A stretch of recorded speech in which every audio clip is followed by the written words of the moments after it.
पहला पी परम जी हैं। परम जी की विद्या है, परम जी की तकनीक है, परम जी इस विद्या के मालिक हैं, इसकी अथॉरिटी हैं। P2 का मतलब है पप्र। ये पप्र कोई डिक्शनरी में नहीं मिलेगा, अगर आप ढूंढेंगे तो भी नहीं मिलेगा, बस इसको पप्र ही समझिए। तीसरा P और Y मिलके परम योग बनता है। तो परम जी के अलावा इसमें दो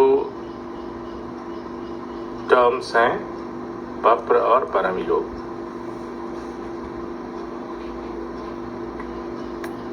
पप्र से अब तक की किसी भी तरह की अपूर्ण इच्छा किसी भी प्रयास के बाद अगर पूरी नहीं हुई है तो वो पूरी होती है। लौकिक इच्छाएं पूरी होती हैं और संकट अनेक तरह के हैं, बाहरी संकट, अंदरूनी संकट, वो सब पूरी होती हैं, दूर होते हैं संकट, और लौकिक इच्छाओं की, सुखद इच्छाओं की पूर्ति होती है। परम योग से मानसिक शांति मिलती है और अनेक तरह के मानसिक रोग जो नींद की बीमारी से शुरू होती है, कोई भी मानसिक रोग पहले नींद की बीमारी से शुरू होती है, इसके बाद डिप्रेशन में आदमी चला जाता है, फिर न्यूरोसिस होता है, फिर ऑब्सेसिव कंपल्सिव न्यूरोसिस होता है, और बाद में स्किज़ोफ्रेनिया या सीजोफ्रेनिया, दोनों ही उच्चारण है। एकाएक आदमी ऐसे पागल नहीं हो जाता है, उसको पहले नींद नहीं आती है। तो परम योग से ये सब दूर हो जाते हैं, तनाव से मुक्ति मिलती है और स्मरण शक्ति बढ़ती है और अनेक तरह के लाभ होते हैं। तो मुख्य है पप्र और परम योग। पप्र करने का एक तरीका है, जैसे किसी एक खास जगह से टेलीकास्ट या ब्रॉडकास्ट होने से दुनिया के अरबों लोग, करोड़ों लोग एक ही कार्यक्रम को देखते हैं या देख लेते हैं, उसी प्रकार से परम जी ने एक तरीका निकाला, और वो तरीका ऐसा है जिसमें कोई परिवर्तन, कोई मनमानी नहीं हो सकती, वो परम जी ने फिक्स कर दिया। तो पप्र 11 वाक्यों का समूह है, 1 से 11 वाक्य, जिसको पप्रवा भी बोलते हैं। पप्रवा का मतलब होता है पप्रवाक्य, पप्रवाक्य 1, पप्रवाक्य 2 इत्यादि इत्यादि। तो कोई भी व्यक्ति एक पप्रवा 1 से पप्रवा 11 तक बोलेगा, उसको ये माना जाएगा कि उसने किसी खास इच्छा के लिए पप्र किया।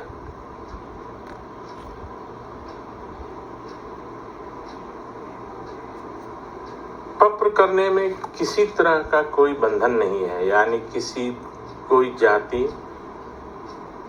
कोई धर्म, किसी तरह के खाने पीने की आदत वाले, किसी स्थान और किसी समय में, अर्थात कभी भी पप्र किया जा सकता है। ऐसा नहीं कि इसके लिए सुबह उठ के 4 बजे स्नान करके इसको करना जरूरी है, या किसी अमुक स्थान पे जाके करना है, ऐसा नहीं। परम जी ने इसको बहुत ही सिंपल और साधारण बनाया है, ताकि अधिक से अधिक लोग इसका लाभ ले सकें। तो पप्र के 11 वाक्य हैं, उसके पहले 8 वाक्य जो मैं अभी यहाँ बोलना चाहूँगा वो है परमं शरणं गच्छामि, हंसं शरणं गच्छामि, अद्वैतं शरणं गच्छामि, आनंदं शरणं गच्छामि, शरणं शरणं गच्छामि। हे परम जी, मुझ पर कृपा करो। सिर झुकाकर परम जी को नमस्कार करना है। ये जो 8 वाक्य है, ये इसमें कोई परिवर्तन नहीं होगा, आगे पीछे नहीं होगा।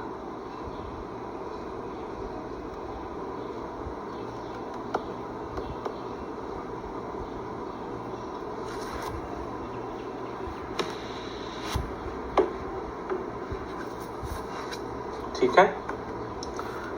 तब जब कोई भी व्यक्ति 8 वाक्य इस तरह से इसी क्रम में, इसी ऑर्डर में कहीं भी बोलेगा तो परम जी की अदृश्य अलौकिक शक्तियां उसके आसपास आ जाएंगी।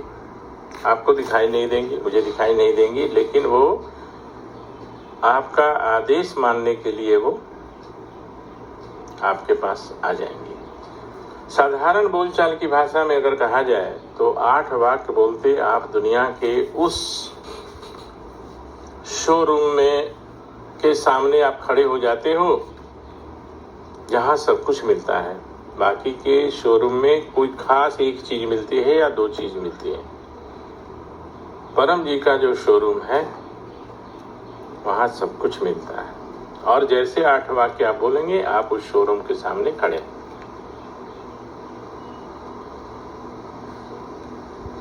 9वां वाक्य जो है वह एक इच्छा वाक्य है। इच्छा वाक्य जो है उसे स्पष्ट रूप से बोलना पड़ेगा, अर्थात आपको क्या चाहिए।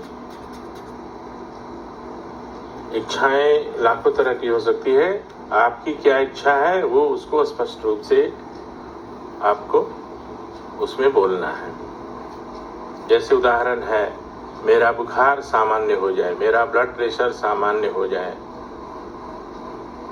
नॉर्मल हो जाए, कम या ज्यादा नहीं हो, है ना। क्योंकि वो वही सुनेगी। उनकी जो अदृश्य लौकिक शक्तियां हैं परम जी की, वो सुपर कंप्यूटर से ऊपर की चीज है। परम जी ऐसे ही बोलते थे, उदाहरण में समझाते थे कि वो जो है वो वही सुनेगी जो तुम बोलोगे, तो वो स्पष्ट होना चाहिए। जैसे हम दुकान में जाते हैं तो बोलना पड़ता है कि मुझे कोई खास ब्रांड का कोई साबुन चाहिए, ये नहीं कि मुझे साबुन दे दो, दुकानदार नहीं दे सकता। उसी तरह से तो वो इच्छा बनाने में बहुत सावधानी रखनी है। वो आगे के वीडियो में आपको और भी बताया जाएगा, आप लोग को मालूम भी है, लेकिन जो नए लोग होंगे उनको मार्गदर्शन दिया जाएगा कैसे इच्छा वाक्य बनानी है। तो 9वां वाक्य जो है वो इच्छा का वाक्य है, उसमें आपको अपनी इच्छा रखनी है। 10वां वाक्य है, एक कमिटमेंट है जो इच्छा पूर्ति के बाद करना है। 10वां वाक्य क्या है? इच्छा पूर्ण होते ही पकड़ में 1 रुपया परम जी को दूंगा, 1 लाख परम जी को दूंगा, 1 करोड़ रुपया परम जी को दूंगा। तो ये एक उदाहरण है। 1 रुपया से करोड़ों रुपया तक वो एक कमिटमेंट करना है, प्रतिज्ञा करनी है, वो एक राशि तय करनी है, लेकिन आपको बोलना पड़ेगा पत्र करते समय। 11वां वाक्य भी जो है वो एक कमिटमेंट है, वो है प्रचार की प्रतिज्ञा। वो आपको प्रचार करने की प्रतिज्ञा करनी पड़ेगी और बोलना पड़ेगा। तो 1 से 11 वाक्य जब आप बोल लेते हैं तो आपने किसी पर्टिकुलर या किसी खास इच्छा के लिए या किसी खास संकट के निवारण के लिए आपने पत्र किया, ऐसा माना जाता है। मैं यहाँ पर एक उदाहरण देता हूँ। जैसे रात में मेरे पेट में दर्द हो रहा है, डॉक्टर के यहाँ जाना मुश्किल है, अभी जो स्थिति है लॉकडाउन की स्थिति में भी बाहर निकलना मुश्किल है, तो वैसी स्थिति में हम कैसे पत्र करेंगे? मैं 1 से 11 वाक्य बोलता हूँ, तो सुनिए। परमं शरणं गच्छामि, हंसं शरणं गच्छामि, अद्वैतम शरणं गच्छामि, आनंदम शरणं गच्छामि, चरणं शरणं गच्छामि। हे परम जी, मुझ पर कृपा करो। सिर झुकाकर परम जी को नमस्कार करता हूँ। मेरे पेट का दर्द दूर करो। इच्छा पूर्ण होते ही पकड़ में 5 रुपए परम जी को दूंगा। इच्छा पूर्ण होते ही पकड़ में 2 नए व्यक्तियों को किसी भी माध्यम से पीती जुआई सिखाऊंगा। अब आपका या मेरा पेट दर्द दूर हो जाएगा, ये आपका अनुभव होगा, ये आपका प्रमाण होगा। तो हमने 9वें वाक्य में इच्छा रखी, क्योंकि मेरे लिए वो अभी जरूरी था, मेरे पेट का दर्द दूर होना, तो मेरे पेट का दर्द दूर करो। 10वें वाक्य में हमने 5 रुपए की प्रतिज्ञा की, इच्छा पूर्ण होने के बाद, यानी पेट का दर्द दूर हो गया तो 5 रुपए मुझे परम जी को देने हैं। ये 500 भी हो सकते, 5 लाख भी हो सकते, वो जो व्यक्ति है उसकी क्षमता के अनुसार ही उसकी प्रतिज्ञा करनी है। और उसी तरह से प्रचार करने की भी प्रतिज्ञा करनी है। मैंने 2 व्यक्तियों को बताने की, सिखाने की प्रतिज्ञा की। कई लोगों का प्रश्न आता है कि मैं किसे बताऊं और कैसे सिखाऊं। तो सिखाने और बताने में अंतर है। सिखाना मतलब कोई आए, आपको अप्रोच करता है, आपके पास आता है कि मुझे सिखाइए, तो आप सिखाइए। लेकिन बताने के लिए तो पूरी स्वतंत्रता है। जैसे साड़ी वाला, दही वाला, वो गली में अपना बोलते हुए चला जाता है कि साड़ी ले लो, दही ले लो। जिसको जिस चीज की जरूरत होती है उसको बुला के और उससे ले लेता है। ठीक उसी प्रकार आज के इस इलेक्ट्रॉनिक युग में परम जी बोलते थे कि आज तो पृथ्वी का प्रचार करना बहुत सरल है और बहुत ही लोगों को इसके बारे में बताया जा सकता है। तो ईमेल के द्वारा, व्हाट्सएप के द्वारा, मैसेज के द्वारा, या बर्थडे के समय, जन्मदिन के समय, किसी फंक्शन में, तो अखबार में, तो आपको सिर्फ बताना है। तो आप जितने व्यक्तियों की प्रतिज्ञा करेंगे उतने लोगों को बताना है। वो अगर आपसे सीखने आते हैं तो फिर आप उनको सिखाइए। अगर आप सिखा सकें तो बहुत अच्छा, अगर नहीं सिखा सकते तो हम लोगों का नंबर ले लीजिए, मेरा ले लीजिए, मेरी पत्नी का ले लीजिए, डॉक्टर निशा का ले लीजिए, और वो नंबर से आप उनको दे दीजिए, वो सिखा देंगे। लेकिन आप भी कोशिश करिए कि आप भी, क्योंकि आपको जरूरत पड़ेगी कि आपको भी कई लोगों को सिखाना पड़ेगा। पकड़ एक शब्द है जो इसमें आया। पकड़ भी कोई डिक्शनरी में नहीं मिलेगा। तो जो राशि और जो व्यक्ति के प्रचार की जो संख्या है, वो जो हम प्रतिज्ञा करते हैं वही पकड़ है। यानी परम जी को देने के लिए जो हम राशि तय करते हैं वो पकड़ है। देना इच्छा पूर्ति के बाद है। एक चीज मैं बताना चाहूंगा कि पत्र करने से सभी सुखद इच्छाओं की पूर्ति होती है। यानी जो आपके लिए सुखद होगा वही इच्छा आपकी पूरी होगी। लेकिन परम जी ने मना किया हुआ था कि 4 इच्छाएं तुम्हारी किसी भी हालत में पूरी नहीं होंगी, चाहे तो कितने रुपए देने की प्रतिज्ञा करो या कितने व्यक्तियों को प्रचार करने की प्रतिज्ञा करो। ये जानना सबसे जरूरी है, क्योंकि कई लोग वही इच्छा मांगेंगे और वो इच्छा पूरी नहीं होगी, फिर वो डिप्रेशन में जाएंगे और पितृवाई की शिकायत करेंगे। वो क्या है?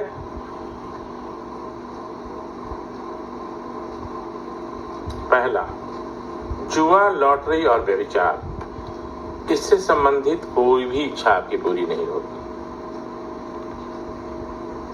यानी जुआ खेल रहे हो और हम चुपचाप या आप चुपचाप पत्र कर लें कि ये जुआ आज मैं जीत जाऊं, तो वो नहीं होगा। लॉटरी का टिकट खरीद के भी पत्र कर लेंगे, वो भी नहीं होगा। और कोई भी एंटी सोशल काम के लिए नहीं होगा, यानी इच्छा पूरी नहीं होगी। मरा हुआ आदमी जिंदा हो जाए, ये नहीं होगा। जो आदमी मर गया वो अब जिंदा पत्र से करने से नहीं होगा। हाँ, कोई बेहोश व्यक्ति है, एक्सीडेंट हो गया है, जिंदा है, तो उसके लिए आप कर लो। वो मरेगा नहीं, अस्पताल पहुंचेगा, वो ठीक हो जाएगा।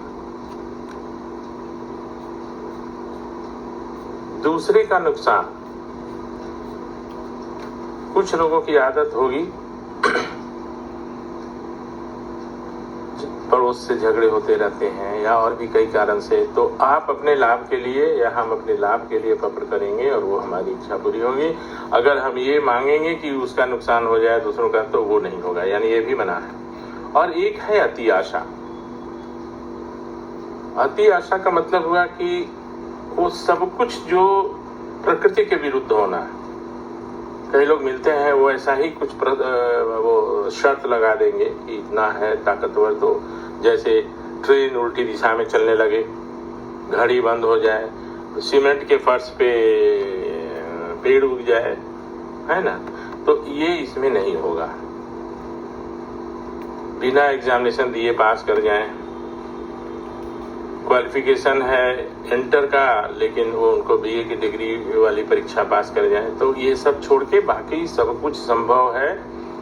और वो आपके द्वारा पत्र करने से जब आपकी इच्छा पूरी होगी तो वो जो अनुभव होगा वो सबसे ज्यादा आपके लिए प्रमाण होगा। तो पत्र करने में 1 से 2 मिनट का समय लगता है। कोई कष्ट नहीं है, कोई कष्ट नष्ट नहीं है, यानी इसमें कोई अगरबत्ती नहीं जलाना, फूल नहीं चढ़ाना या हवन जाप नहीं करना। ठगैती इसलिए नहीं है कि कोई भी पकड़ की राशि जो परम जी को देनी है वो आपको इच्छा पूर्ति के बाद ही देनी है, उसके पहले नहीं। तो परम जी ने बहुत ही सरल तरीका बनाया है। अब आपके ऊपर है कि आप इससे कितना लाभ ले सकते हैं। जैसे बिजली का कनेक्शन तो आपके घर में मिल जाता है, आप उससे कितना लाभ लेते हैं वो आपके ऊपर निर्भर करता है। तो जैसे ही 8 वाक्य, पहला 8 वाक्य जो कोई बोलता है तो आपका कनेक्शन उस अदृश्य अलौकिक शक्ति से हो जाता है। अब आपको उससे कितना लाभ लेना ये आपके ऊपर निर्भर करता है। तो पत्र करिए, उससे लाभ लीजिए। आज के संदर्भ में मैं एक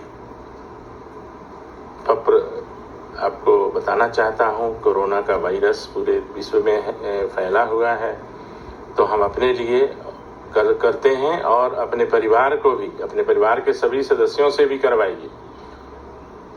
जो बोल सकते हैं, जो नहीं बोल सकते हैं उनके लिए आप कर लीजिएगा। तो मैं इसको रिपीट करता हूँ। तो परमं शरणं गच्छामि, हंसं शरणं गच्छामि, अद्वैतम शरणं गच्छामि, आनंदम शरणं गच्छामि, चरणं शरणं गच्छामि। हे परम जी, मुझ पर कृपा करो। सिर झुकाकर परम जी को नमस्कार करता हूँ। मेरे ऊपर कोरोना वायरस का कोई असर ना पड़े, कोरोना वायरस से हमारी सुरक्षा हो।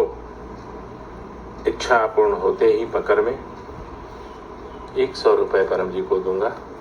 इच्छा पूर्ण होते ही पकड़ में 50 नए व्यक्तियों को किसी भी माध्यम से पीतली सिखाऊंगा। तो वो एक तरीका था जो मैंने आपको बताया और अभी करना चाहिए, इसका लाभ मिलेगा। और एक वीडियो में तो कुछ हो नहीं सकता, ऐसा हजारों वीडियो भी बनेगा तो भी कम पड़ेगा, क्योंकि परम जी की कृपा से अनेकों अनुभव है। परम जी के साथ अधिक समय तक रहने का सौभाग्य मिला, उनके साथ बहुत सफ़र करने का सौभाग्य मिला। तो मैं एक एक करके अगले वीडियो में कुछ टॉपिक्स पे मैं बताता रहूँगा और ज़्यादा लंबा नहीं हो, ज़्यादा समय आप लोगों का नहीं हो, इसलिए आज मैं इसको यहीं पे समाप्त करता हूँ। हाँ, एक बात मैं बताना भूल गया था। पत्र जो भी होगा अपने लिए किया जाएगा, अर्थात दूसरों के लिए हम पत्र नहीं कर सकते। जैसे दूसरों के लिए हम खाना नहीं खा सकते, दूसरों के लिए हम दवा नहीं खा सकते, सिर्फ उनके लिए कर सकते हैं जो बोल नहीं सकते। तो जैसे कोई बेहोश व्यक्ति हो, हमारे पेड़ पौधे, बागवानी, बगीचा, उसके लिए हम कर सकते हैं। उसमें कोई प्रॉब्लम हो जाए, रोग लग जाए, या हमारे पालतू जानवर, उसमें सब आ जाता है, कुत्ते, बिल्ली, गाय, भैंस इत्यादि, घोड़े इत्यादि सारे। बच्ची की शादी के लिए माता पिता को परम जी ने छूट दिया था कि वो माता पिता कर सकते हैं। बाकी अन्य परिस्थिति में संक्षेप में जो बोल नहीं सकते उनके लिए हम कर सकते हैं। तो आज हम यही खत्म करते हैं। आप लोगों का दिन शुभ रहे, आप लोगों पर परम जी की कृपा बनी रहे। चरणम शरणम गच्छामि।